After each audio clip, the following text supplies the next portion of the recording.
గాలిలో యోగా అదెలాగా? పూర్తి వివరాలకు చదవండి రేపటి సాక్షి దినపత్రిక. సినర్జిన్ కంపెనీ బాధితులకు ఏపీ ప్రభుత్వం పరిహారం ప్రకటించలేదు. ముగ్గురు మరణించినా చెల్లించలేదు. చంద్రబాబు విశాఖ పర్యటన తర్వాత పరవాడ సినర్జిస్ కంపెనీలో ప్రమాదం జరిగింది. ఇండస్ ఆసుపత్రికి వెళ్లి ప్రెస్ మీట్ పెట్టి వెళ్లిపోయారు హోంమంత్రి అనిత, ఎంపీ సీఎం రమేష్. మృతుల కుటుంబాలకు పరిహారం ప్రకటించలేదు. దీంతో ఇండస్ ఆసుపత్రి వద్ద మృతుల కుటుంబ సభ్యులు, కార్మికులు ఆందోళన చేస్తూ ఉన్నారు.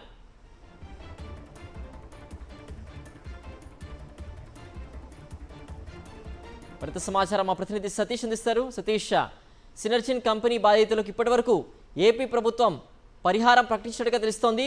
పూర్తి అప్డేట్స్ ఏంటి సతీష్?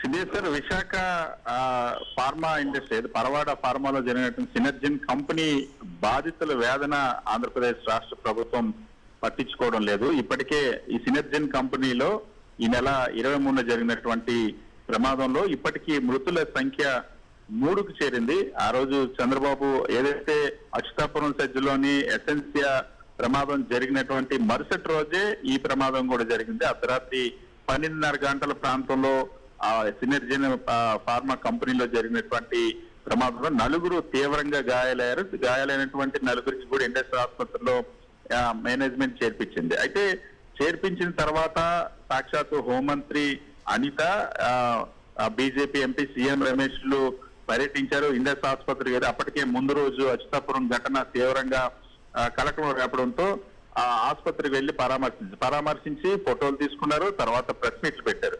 కానీ ఆ తర్వాత వరుసగా నిన్న 24న ఒకరు మరణించారు. అదేవిధంగా ఈ రోజు 2 కార్మికులు ఎవరైతే గాయాలైనటువంటి 4లో ఇప్పటికీ 3 మరణించారు. ఈ 3 మరణించినా మొన్న 24వ తేదీనే ఒక వ్యక్తి మరణించినా సరే ఎవరికి కూడా ఆ రాష్ట్ర ప్రభుత్వం ₹1 కూడా పరిహారం ప్రకటించలేదు. ఈ రోజు మరణించినటువంటి సూర్యనారాయణ మన రాష్ట్రానికి సంబంధించి విజయనగరం జిల్లాకు సంబంధించినటువంటి వ్యక్తి, ఆ కుటుంబ సభ్యులు, కార్మికులు, ఆ కంపెనీకి సంబంధించినటువంటి కార్మికులు కూడా ఇండస్ ఆసుపత్రి దగ్గర ఆందోళన చెందుతా ఉన్నారు. మృతులకి, గాయాలైన వారికి ఎవరికి కూడా ₹1 సహాయం అందించకుండా కేవలం ఫోటోలకే పరిమితం అయ్యారు.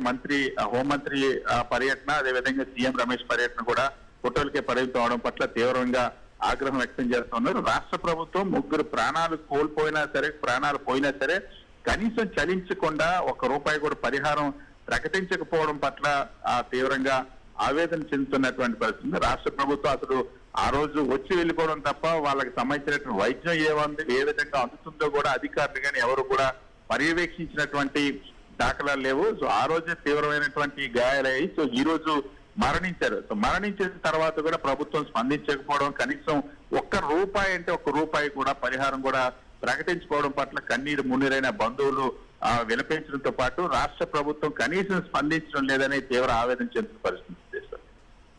ఓకే సతీష్.